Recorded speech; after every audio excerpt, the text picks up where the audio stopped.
Okay, well, welcome everyone. I'm Mary Frazier. I'm a librarian in the Arts and Literature Division at the Central Library, and I'm really glad that you could be here with us tonight. Uh, so welcome to tonight's program. It's Development Without Displacement with City Roots Community Land Trust Director, Joe DiFiore. Looking forward to hearing about some of the innovative ways that City Roots is working to make housing more equitable and accessible to everyone in Rochester. And in the chat, I put a link to the City Roots website, so definitely check that out. This program coincides with the start of the Community Design Center of Rochester's 16th annual Reshaping Rochester lecture series. Their theme this year is Building a Just Community.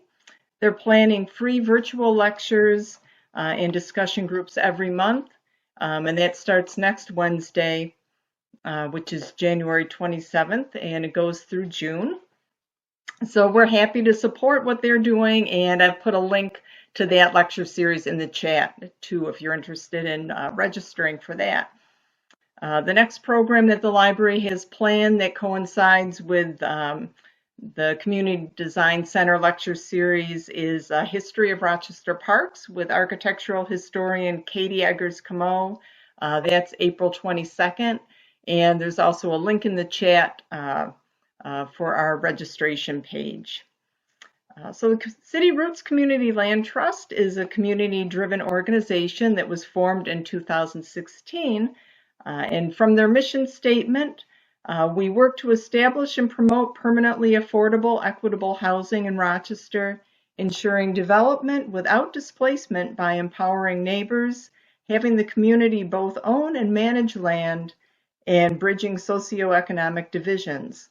Joe DiFiore, Executive Director of City Roots, is active in the Rochester community, serving on the boards of the Beechwood Neighborhood Coalition, Peace Village, and the Urban League of Rochester Economic Development Corporation. He's also Vice President of School 33 PTA, runs the Beechwood Repair Clinic for our community bikes, and is a founding member of the Little Flower community. Joe's hobbies include judo, Brazilian jiu-jitsu, bike riding, historic preservation, and spending time with his amazing family. So please join me in welcoming Joe DiFiore. Hey everybody, thanks for having me and thanks for the nice intro there, Mary. So I'm Joe DiFiore and I'm with the City Roots Community Land Trust. I'm one of the founding members, and as Mary said, we've been around since 2016. That's when we got our 501c3 status. We've been organizing a bit sooner than that. And today what I have for you is a fairly brief presentation. My hope is that you all will drop some questions into the chat. I really like to take the presentations that I give in the direction that the audience kind of, whatever you want to know about, that's what I want to speak about. Obviously, that hopefully I'm going to be informative and give you the information that you came here to learn about, and hopefully you'll walk away with something new. So I'm going to go ahead and share my screen. And I'll probably stop if I see questions. Mary will call them out from the chat, and I'll do my best to respond to them. And then at the end of the presentation, hopefully we'll have a little time to have a bit of a dialogue. So let's see here. So I got to get permission to share my screen, if you could, Mary.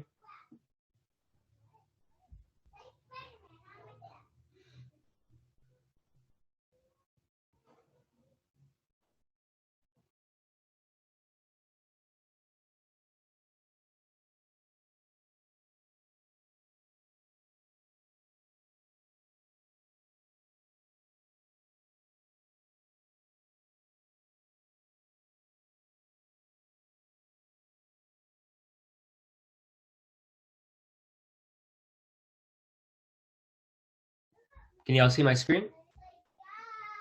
Yes, good. All right, so yeah, first slide. This is just a group picture from a while back, just showing some of the members of our organization. As Mary said, this is a member-driven organization. What that means is that the members directly represent their representatives to serve on the board of directors. So it's not, these aren't people being appointed from far off. These are people right from the communities that we serve. that elect people just like themselves to represent them on our board and help make decisions. And then certain key decisions have to be made by that membership, changes to our bylaws, and et cetera, et cetera. So talk a little bit about the history of where a community land trust comes from, and then I'll get into just what a community land trust is exactly.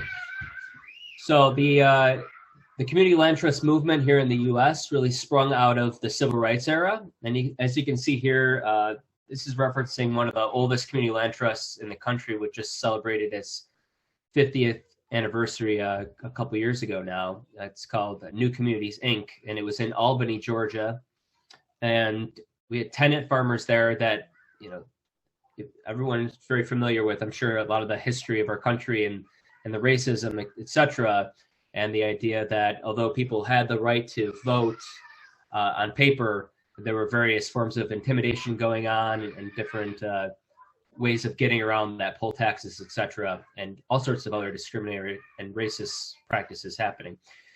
And one of the things that the people that were farming this land realized is that their best path forward was really by pooling resources together and doing what they could to acquire their own land that they would own in partnership with each other, that they could then rent back to themselves and then farm it and be able to sustain their families. And so they did exactly that. They were able to secure a large plot of land, rent it back to themselves. It became the first community land trust in the country.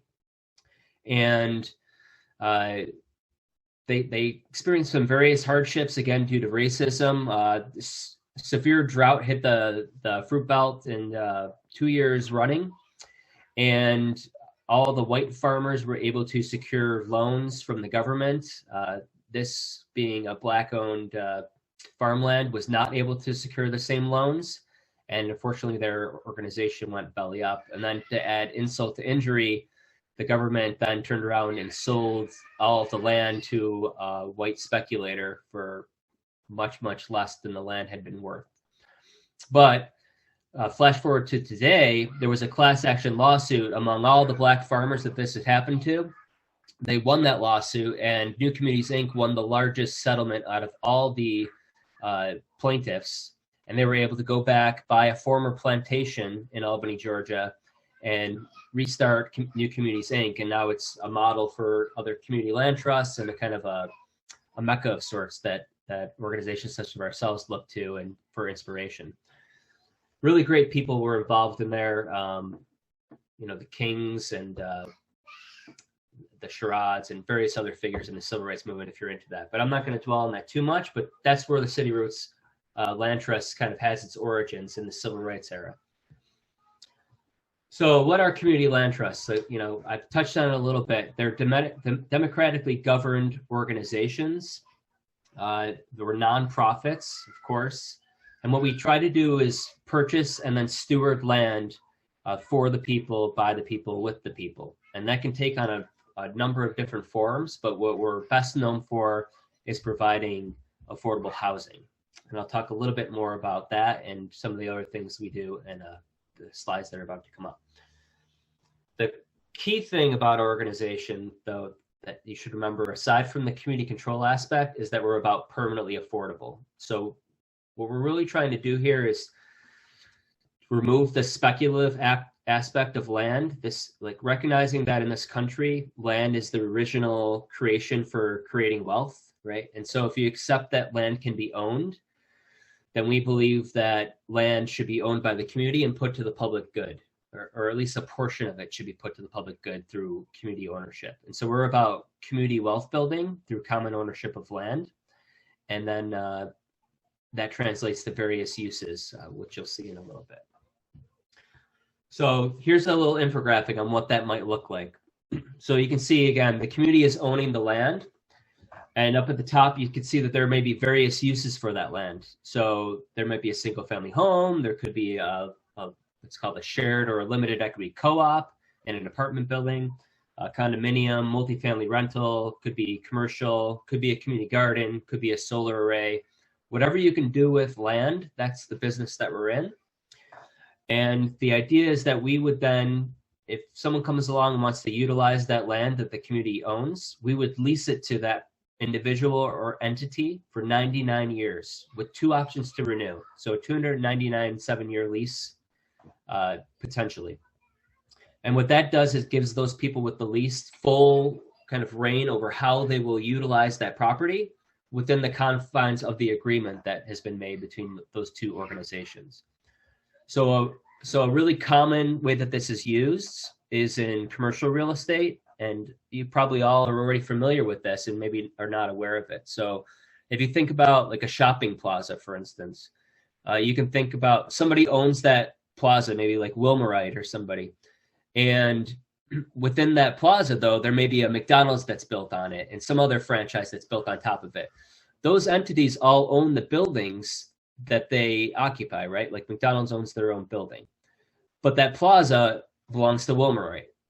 But McDonald's has a long-term lease on it, right? So that's kind of the idea that we're taking this real estate practice that's utilized for corporate purposes and bringing it into the hands of the people and seeing how can we decommodify this? How can we build community wealth? How can we make it work for the common people in the neighborhoods by banding together our resources? And so what we would do is say, hey, we're going to give you a 99-year lease on this commercial, on the land underneath this commercial property. You can buy the property from us and use it as you will. If it's a single family home, for instance, put up your swimming pool, your patio, your garage, whatever you want.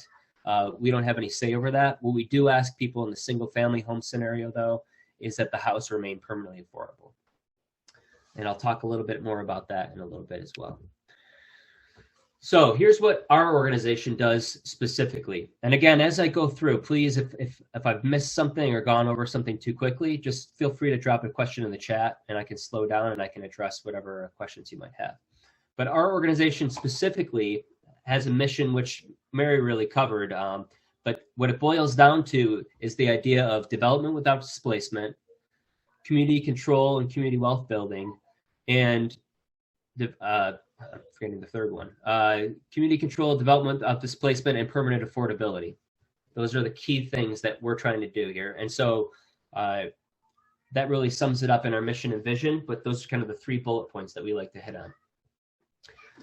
So how do we do that? We do that through permanent affordability, radically building community and development without displacement. As I've said, we really, really believe that it's important as a grassroots community-led organization that we stay true to that we be representative of the people, not just representative, but that we be the people in the communities that we serve. And so if you look at that first picture that I showed, that was a photo that took place in the Beechwood neighborhood. And I would say that probably 95% of the people in that particular photo live in the Beechwood neighborhood. And so we want to be, we're not an outside entity that goes into neighborhoods.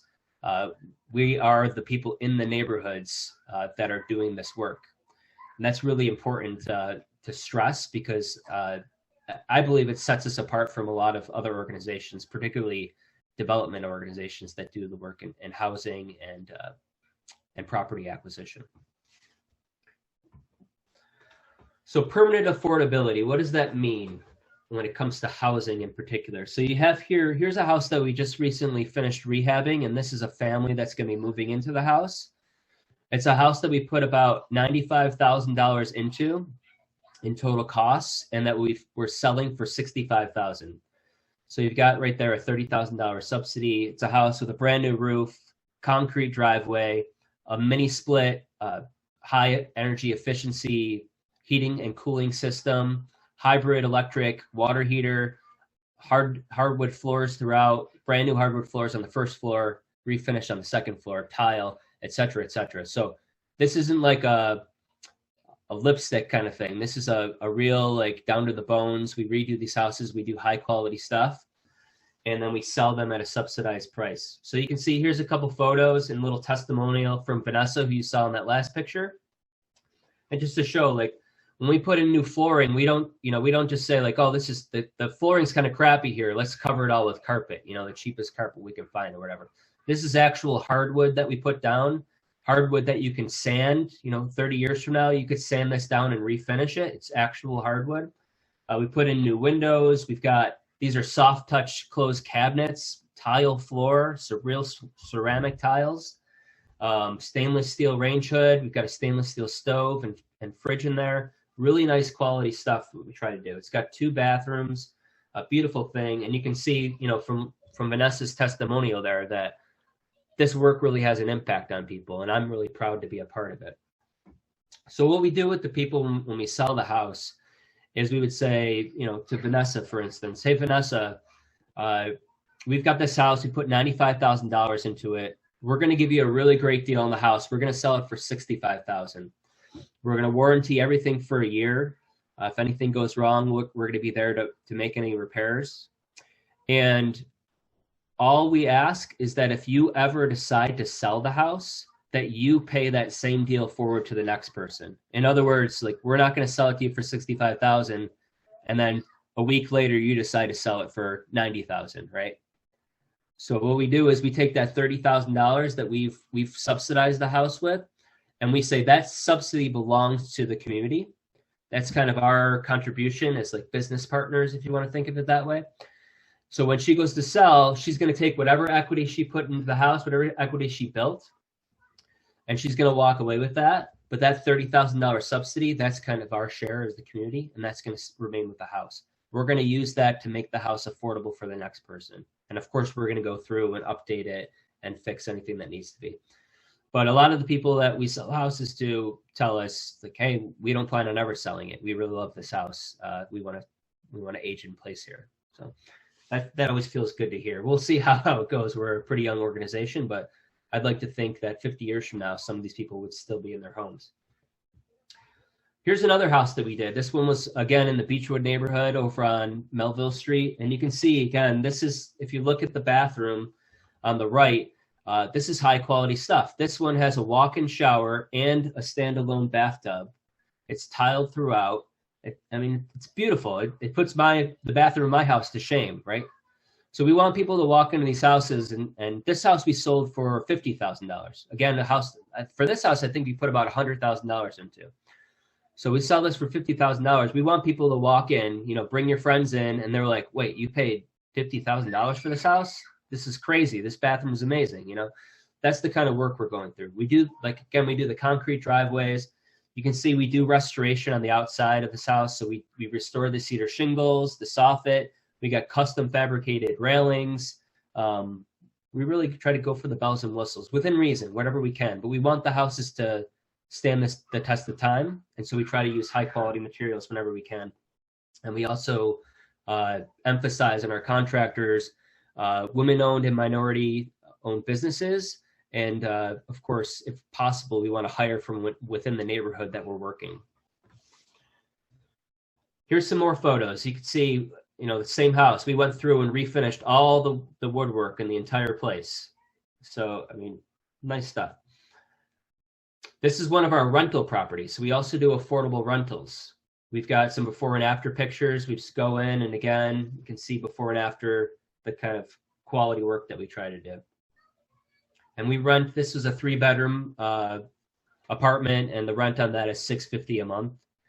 So quite reasonable. A lot of people are paying, easily upwards of $900 a month for a 3-bedroom. So we work with people too. One of the things we've been able to do, which is really exciting, I think, or at least I feel really good about, is during the pandemic, we were able to offer rent forgiveness to our tenants that need it. And so it's not rent like pay when you can. It's just, hey, you can't afford to pay right now. Don't worry about it. We understand you're going through a tough time. Maybe you got laid off. Maybe you're working in food service and they don't have employment for you right now. We're really all about relationships and kind of knowing where our tenants are in their lives. And it just feels good to be able to have the funding sources and the wherewithal as an organization to say to people, hey, if you needed us to work with you on rent, to do a reduction or to forgive a month or two, we're happy to do that. And what's interesting about that from my perspective is that most of our tenants have not utilized that. So although we've made it available to everyone, maybe a tenant has over the past 12 months now almost done like 1 month here or 2 months there, But for the most part, I'd say 90% of our tenants have not taken advantage of the rent forgiveness, which I think is a testimonial to our way of doing business, our putting people first, and the relationships that we build with the people in our housing. So, and I guess I jumped ahead of myself a little bit on the rent forgiveness thing, but here's another tenant testimonial. This is again is in one of our rental properties, and this was one of our volunteers that had been doing a lot of work with our organization, just volunteering, tabling at events, helping out at volunteer days when we're rehabbing houses. And so when an apartment opened up, she was like, "Hey, what's this apartment? You know, how do I apply for this?" And I was like, "Well, as far as I'm concerned, you can have it for all the volunteer work you've done, you know." So that feels good to kind of build the organization in that way and really make that human connection with people. So, you know, one thing that's important to us, I talked about being in the business of all things land. Another thing that we try to do is be in all things housing. And so it's not just about affordable homeownership opportunities or even affordable rentals. We really want to start all the way from people who do not have housing at all to people who want to buy housing as a single family home. So one of the first properties that we acquired is actually called Peace Village, the homeless encampment. And many of you may have seen this in the news, and I'm not going to go too much into the backstory, but the short of it is that several members of the housing activist community were able to negotiate with the city to set aside a parcel of city-owned land for city-sanctioned homeless encampment for those who either do not want to be housed or who are having great difficulty being housed. And that land was transferred into the Community Land Trust. It's called Peace Village. It's over on the west side. Some of you may recognize those water towers in the background. But it's been going really well there. We're on 2 years now, and I'm happy to say that most of the people that come into Peace Village have been transitioned into more stable housing options, thanks to a lot of the partners we work with, people-centered housing options, for instance, House of Mercy, St. Joe's, Dimitri House, Open Door Mission, et cetera, et cetera. And of course, the city of Rochester is a partner there as well. So that's you know, we often have volunteer opportunities there to do cleanup days, etc. And we usually get that out in our newsletter for anyone who might be interested in helping out with that. But really, really great place, and actually a model for the nation. A lot of people have expressed an interest, and we've had some national media attention about Peace Village. Just wondering how we do it, how it came to be in the Community Land Trust, for instance, but also how the encampment is run on a daily basis, and how things are done on the back end. So again, really privileged to be a part of that endeavor. So I got a few more slides here. I mentioned before this idea of radically building community. I like that term, this idea of being radical when it comes to, you know, things like radical love and radical community building.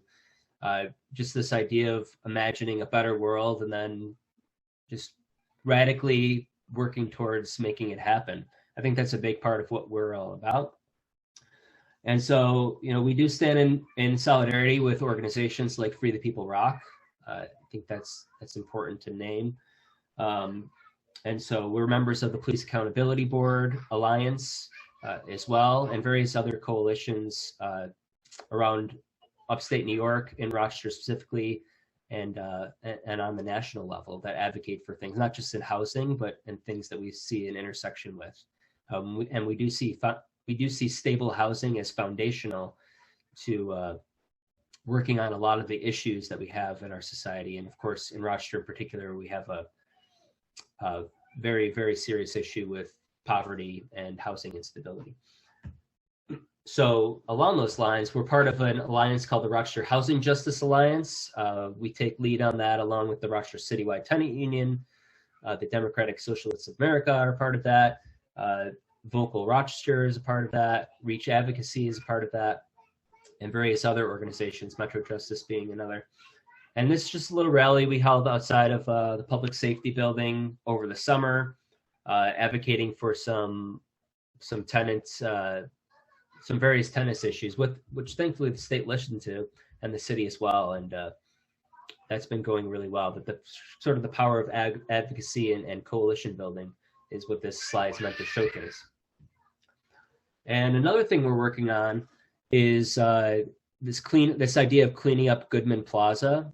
And Goodman Plaza, as you can see here, well, it used to be a quarry. It was quite a deep quarry, and then people kind of used it as a watering hole for a while. But then years later, it was filled in as an industrial dump, and now there's a kind of shopping plaza built on top of it, or at least the parking lot of a shopping plaza.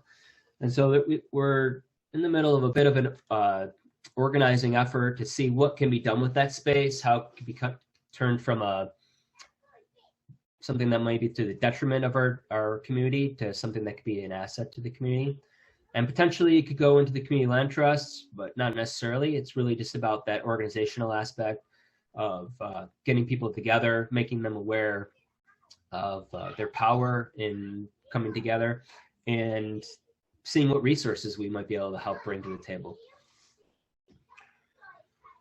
And I want to talk a little bit about how our membership participates, because I did say this is a community-led and driven organization, and it takes members to make that happen. And so in order to be a member of our organization, you have to meet 2 of 3 qualifications. And it's a pretty low bar, I think, but it's an important bar. One is that you attend 4 community land trust meetings in a 12-month period. So pretty straightforward there. 2 is that you volunteer in some aspect of the community land trust. So maybe you come to a volunteer day at one of the houses we're rehabbing, or you table an event, or you help give a presentation like this.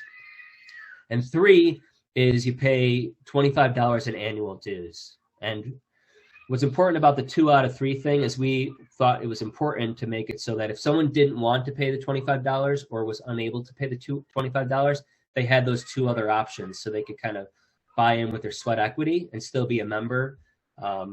And some people just do the $25 membership and say, hey, I want to be a non-voting member. I don't have time to come to meetings or to volunteer, but in solidarity, I'm gonna make that $25 donation and kind of be the, again, put me down as a member, but I'll be non-voting. And that's great too.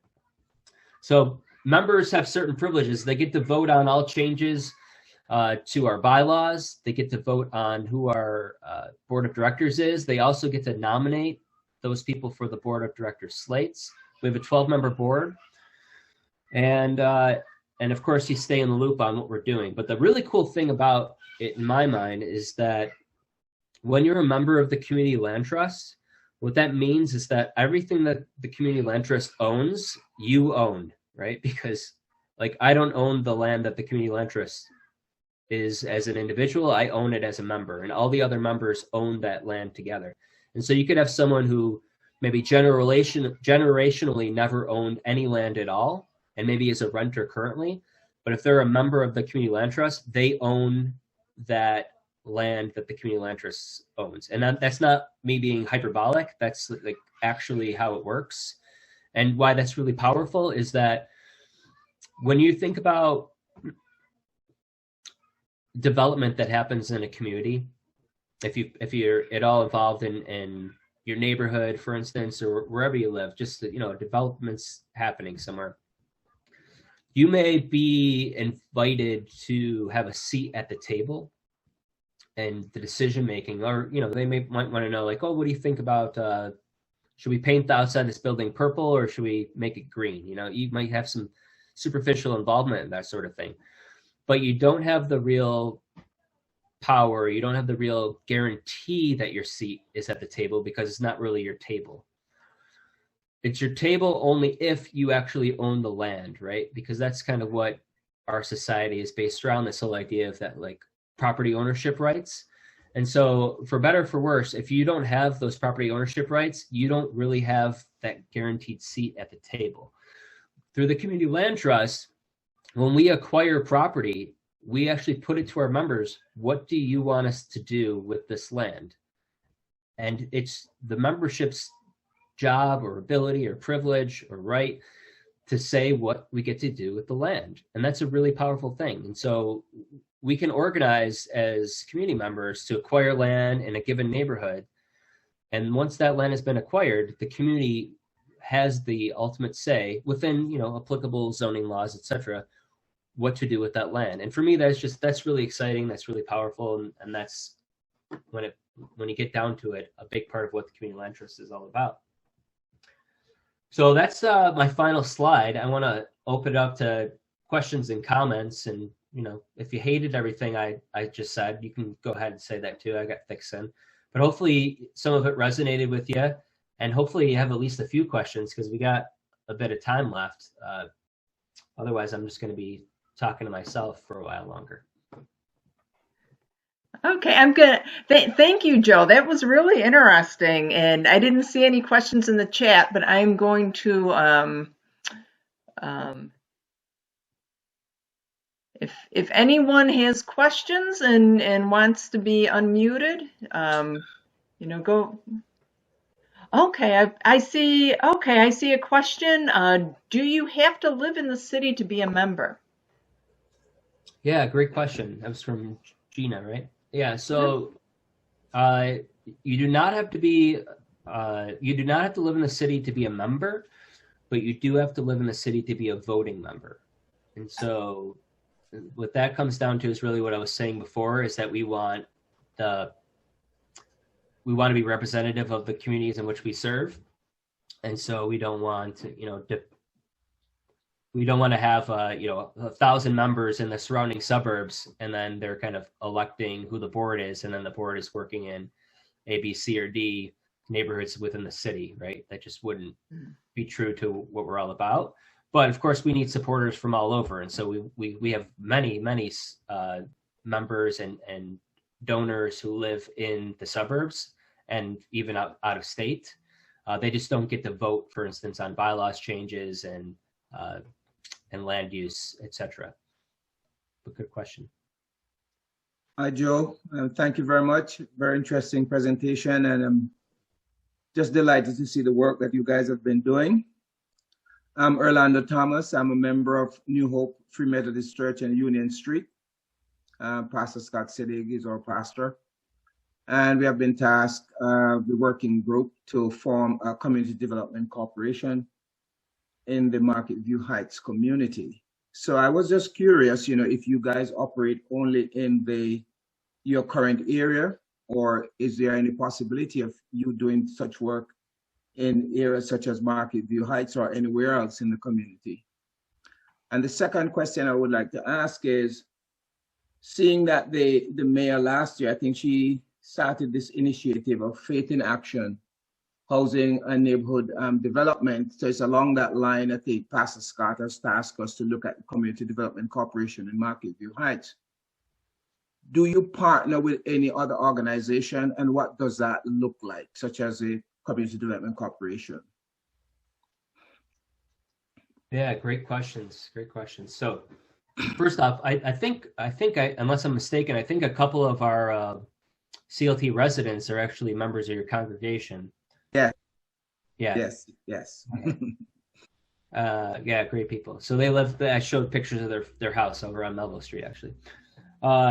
Yeah. So we are a citywide organization. Those are the confines of our geographic area, but we do have a couple of focused neighborhoods, and those neighborhoods are the Beechwood neighborhood and the surrounding area. So the surrounding area potentially includes Market View Heights, and then the Plex neighborhood and the surrounding area. So like Plex, Swan, Plex meaning Plymouth Exchange for those who aren't familiar with, near the river, the U of R campus, etc. And we picked those neighborhoods specifically because that's where we see kind of the most development pressure coming down, with Plex coming from the University of Rochester, student housing coming over, and some of the speculation that's happened with student housing over there. And then the Beechwood neighborhood with the pressure coming in from the southeast, and then the Triangle, North Whitten Village, neighborhood of the arts, and then to some extent what's happening with the public market coming from the west as well. And so it makes sense to focus on those two areas. I think, we have a lot of supporters actually in Market View Heights. That's definitely a neighborhood that we're interested in. And in fact, at one time we looked at potentially acquiring some property in that neighborhood. Of course, we'd want to get buy-in, make sure we had buy-in from various players in a neighborhood before we made any moves there. But yeah, the idea too about the focus, the reason why we have these focus neighborhoods, aside from the reasons why I named, is just a matter of capacity. And so what we do with these focus areas is we say, okay, this is where we're going to focus on acquiring houses that we're going to kind of take lead on. But we do projects outside of those focus areas. And when we do the projects outside of those focus areas, what we look for is a willing partner or someone who's going to take on the programmatic aspect of what that land use will be. So as an example of that, I showed Peace Village. That's not in either of the areas that I named.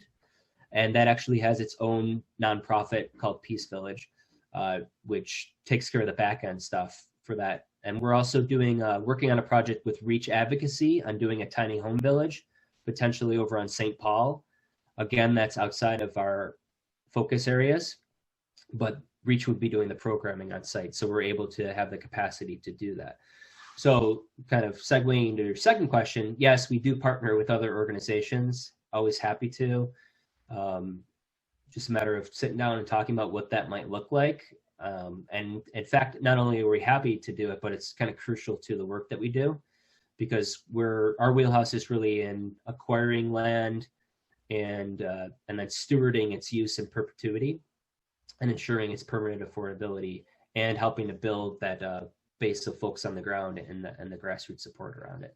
So I'd love to talk more with you offline maybe about what that might look like. Looking forward to that. Thank you very much. Could you just drop your email in the chat, or I'll drop mine in the chat, and then yeah, I can drop mine in the chat too, no problems. Great, thank you. Do you help people that already have homes who are elderly, like make modifications, or if they become disabled, make modifications? So in order so that they can age in place, you mean? Yes. Yeah, I mean, currently we don't, but that is something that we've talked about a little bit. We have various committees that our members serve on, and this came up actually at our last fundraising and development committee meeting. One of the people that's one of our members is really passionate about this idea of housing being ADA compliant and that people should be able to age in place. And so certainly, if we were to do any new builds, we would do that. We haven't, we're not currently, and probably won't in the near future, offering, I guess, a service, we could call it, where we would go into people's houses and help renovate them. But, there may be some potential scenarios wherein, somebody wanted to age in place and they worked out something where the land underneath their house went into land trust, and then the land trust said, oh, we're going to help modify your house because now it's underneath CLT land. Maybe that's a possibility. But again, it really comes down to, and again, this for me is kind of the beauty of the community land trust. We go where the members want us to. And so if there were, yourself and 10 other members chimed in and said, wouldn't this be really great if the community land trust started doing this sort of thing, then I would, as the executive director taking direction from the membership, I would be like, okay, well, sounds like a lot of people want us to do this. Let's figure out a way to make it happen. So far I've got you that has said that, and then this one other person. So if we get 8 more people, then. What about, do you make the current houses at least visitable so people can visit the other houses? So right now we haven't, but that's definitely something we're looking into in the future, and we want to build into our funding stream. And I think so for our next house, we're going to do some. Well, one of the houses we're considering, one of the projects we're considering for another house is to do some supported housing, and that's going to be particularly probably for people that have been homeless or at risk of being homeless and maybe have some sort of mental health issue that they're dealing with. But we may segue from that into doing some sort of ADA compliant specific housing, again, for low-income individuals in particular that want to have things be accessible. So that's in the pipeline. Part of the issue is that there's so many things that we could do and that we want to do, and so it's a matter of just kind of picking here and there. But I would certainly like to see, at the very least, having some accessibility features built into the houses we rehab. And absolutely, I can say that if we had someone that was a potential home buyer of one of our houses that wanted to have it be ADA compliant, we would work with them from the get-go to rehab the house in that way. That hasn't come up yet, but I also think it's important to kind of build that into our model in general. So we're just now having some discussions around what that would look like. And I don't know, the city I don't know if they just passed it or recently passed it about having structures accessible. And I don't know if that's new structures or That's modified structures. Yeah, that's new structures. Yep. Yeah, absolutely. Anything new that we would build would be ADA accessible, etc. I mean, we'd go well above ADA compliance, I'm sure. Yeah. All right, I'll send you some note. I'll get in touch when you put your thing in the. Yeah, that'd be great. All right, thanks. I got to run for another Zoom, but thank you. Yeah, thanks for coming.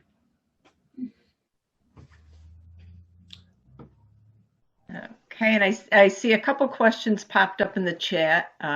What are the biggest obstacles City Roots has faced, COVID or otherwise?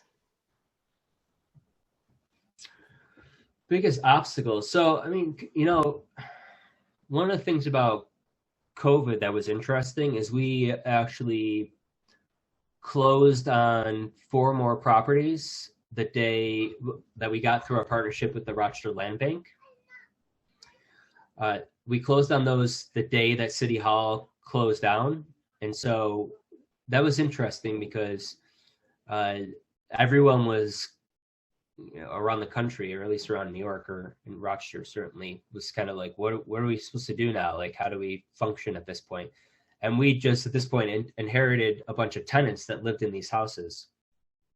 And so we were in a position where we wanted to, of course, introduce ourselves to the tenants and tell them what our organization was about, but also feeling like we didn't want to do any knock and talks with our new tenants because we didn't know what the situation was with COVID. So that kind of changed our strategy a little bit about how we would do outreach. We ended up delivering multiple letters to each of the tenants, but it's like an awkward situation. It's like, hey, we own your house now. We're this organization. No, really, this isn't a scam. Stop paying rent to your current your past landlord because that house was foreclosed upon 3 months ago, and your former landlord's just been fleecing you for this money all this time, kind of stuff. So normally those be conversations we'd like to have in person, but thankfully, as things progressed, we were able to build a lot of trust with the new tenants for that round, and I've got a lot of great stories about interactions we've had with our tenants and the gratitude they've expressed. I had one tenant who was like, he's trying to, he'd been in a rent-to-own situation, and thought he'd been building equity, and meanwhile the house was foreclosed on for failure to pay taxes, and so lost out on all the equity he thought he'd been building, and ended up buying another house that family was looking to rehab and move into. And because of COVID, they were stalling out on a lot of the permitting process. And so through our connections with the city, we were able to reach out to some people and say, hey, what's going on with you, and kind of work it out what the issues were and get those permits. And he called me up and he's like, not a lot of people follow through on what they say they're going to do. And you did. And, my wife and I would really love to take you and your wife out for dinner and, all this nice stuff. And I was like, well, this is just my job. This is why I'm doing this kind of thing. No dinner required, but just the thanks in itself was a reward. And we get lots of people saying stuff like that. So really cool that I've built that trust up. I think in general, though, we've been really lucky. One of the things that we're really fortunate to do is not to build the rental income for this year into our budget in a way that it was entirely dependent on it. And so we were able to say, hey, if we don't get rents right away from people, it's not going to shut the organization down. And then we were able to secure a grant actually through the United Way to cover the rent forgiveness that retroactively that we'd already given. And so that further bolstered our budget for this year. So on the whole, been pretty lucky. On the downside is that we didn't qualify for any of the CARES Act funding because we actually have a bigger budget this year than we did last year. So, did I miss any part of that question? I think I covered it. I see there's a question, where do you get the funds to purchase and rehab the houses? Yeah, good question. So it's funny, when we first started, just a bunch of people from Rochester that we'd been talking about starting a community land trust for years, really on and off. We finally got around to it. We got the 501c3 status, and we're like, all right, let's do it now. We went to the city and asked the city for help, and the city was kind of, the short of what they said was, why would we help you? Who are you? Come back to us when you've actually done something. And so that was really tough, I think, from the beginning, because we didn't have any resources. Like, none of us were wealthy people, just trying to figure out where to get money. And what you find with funders is nobody wants to be the first one to fund you, right? They want to see that you've done something first, and then once you have your proof of concept, then people are a little more willing to fund you. And so what we did was we just fundraised. We did $5 donations, $10 donations, $100 donations, and we raised a lot of money from the community. Not a lot of money, but at the time it was a lot of money. And then we got a grant, $1,000 grant here, $10,000 grant there, which was like a major grant. And we were able to get our first property, and that property came through actual foreclosure defense and eviction defense during the housing foreclosure crisis that had been kind of a byproduct of that, through a foreclosure mill called MidFirst Bank, whose whole model was just buying up at-risk mortgages and then looking for reasons to foreclose on people. And through a lot of community rallying and action, we were able to get that property out of the hands of the bank, back into the hands of the homeowner, and that became, the land went into land trust, becoming the first community land trust home. And from there, we were able to secure additional grants and additional grants. Donations keep coming in. It's great. We get a lot of people that do monthly donations, single donations. And about 2 years ago now, we secured a grant through, again, kind of settlement money through the Attorney General's office in New York. And it was for $850,000. So our biggest grant to date.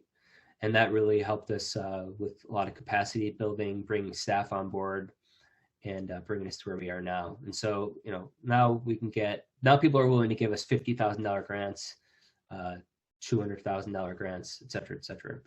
Acquiring housing and rehabbing it is not a thing that you can continue to do out of your couch cushion change, right? You have to start to get these people funding you. And we've built enough of a reputation and showing that we can do this stuff, as evidenced in those photos I showed you, where funders are willing to fund us. And by the way, we're going to be applying for some funds with the ESL Charitable Foundation. So if any of you have a tight connection with anybody on the board at ESL, feel free to put in a good word for us.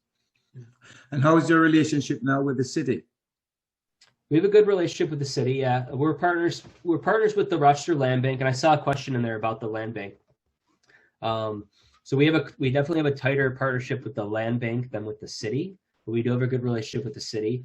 The distinction is that the land bank is a quasi-governmental organization. It's independent of the city, but its board has several members whose positions are what's called ex officio, and what that just means is that they're on the board of the land bank by virtue of their position in city government. And so, someone who is the commissioner of housing, for instance, would automatically be on the board for the land bank. And then the remaining people are appointed by the mayor. So it's largely controlled by the city, but it is independent of the city. And as to what the difference is between a land trust and a land bank, I think the short of it is that a land bank is really good at acquiring and dispossessing of property, And land trust is really good at holding on to a property in perpetuity. And the reason why land banks were created in New York in particular, but all throughout the country, was really to give cities a mechanism for divesting of property. And so in New York, for instance, the city can't sell property for anything less than its worth. And that worth is by and large determined by an auction, for instance. What the land bank is allowed to do is divest of it and has much more flexibility in how it divests of a property. So, for instance, with that Peace Village homeless encampment property that I mentioned, that was city-owned land, but the city couldn't give it to the land trust because, again, the city's barred from doing that. But what the city is allowed to do is give it to the land bank, and then the land bank was able to sell it to the land trust for $1. So it's a bit convoluted, but it just has to do with different legal mechanisms.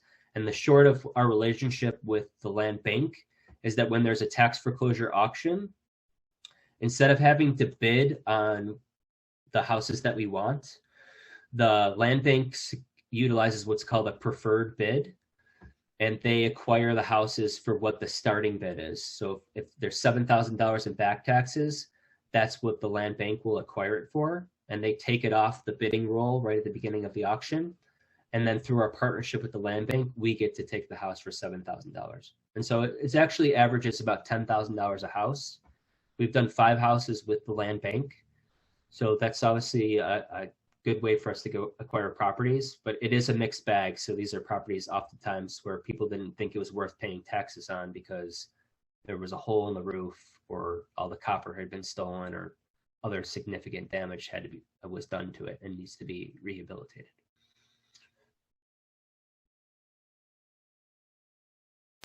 So how many houses have you done and how many houses are you working on right now? So houses that we fully rehabbed for sale is just 2. We have, in addition to that, we have 4 rental units. We have another house that we're about to start in probably mid-March on another full rehab. That will be another single-family homeownership opportunity. We have another house that's owner-occupied. That was the first house I mentioned that we got through foreclosure. And then I feel like I'm forgetting a couple. But we're going to be acquiring another portfolio, and this is something that may be of interest to all of you. We work closely with, I mentioned Housing Justice for All, but we also work closely with the Citywide Tenant Union. And a little of the history behind that, before the land trust existed and the Citywide Tenant Unit existed, there was another organization called Take Back the Land Rochester, part of a larger national movement called Take Back the Land. And Take Back the Land really led the charge when it came to this foreclosure defense. And following that, in the formation of the Community Land Trust, we kind of broke into 2 different entities with great relationship, but just with different strategies for how to approach these things. So we formed the kind of advocacy arm of what we do, which is the tenants union, and then the kind of, I guess we could call it like the more business suit side of things, which is the Community Land Trust.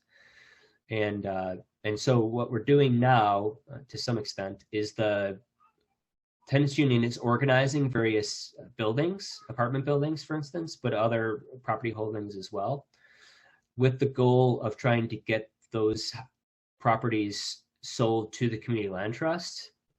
And then what we hope to do is, in the larger buildings, at least 4 units and larger, form what's known as a shared equity co-op, wherein tenants could actually purchase their own buildings and own a share. And so you think about something like this, a lot of people are familiar with these conceptually in New York City, where you think about like a co-op or owning your own apartment.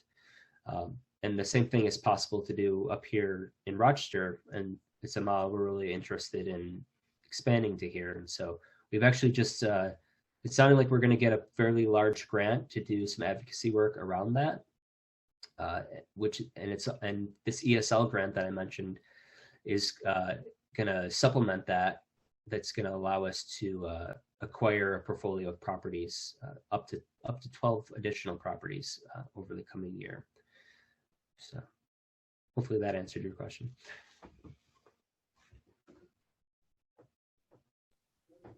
I'm going to head out, but thank you, Joe. Yeah, thanks. Glad to meet you. And if anyone, I think you dropped yeah, I see Mary in the beginning, cityrootclt.org. You can find all our contact information on there. And my email address is joe@cityrootclt.org. So hopefully really easy to remember. Hey. Well, Joe, that was really interesting, and the houses were beautiful. They're just really well done. It's great work that you're doing, and good luck with the ESL grant and everything else that you're doing. It was just really interesting to learn about. So Yeah, thanks. thank you everyone for coming. I appreciate it, and so I'll say goodnight unless anyone has any other last comments. Okay. Well, thank you so much, and thanks again, Joe. Okay. All right. Thanks. Have a Pleasure. good night.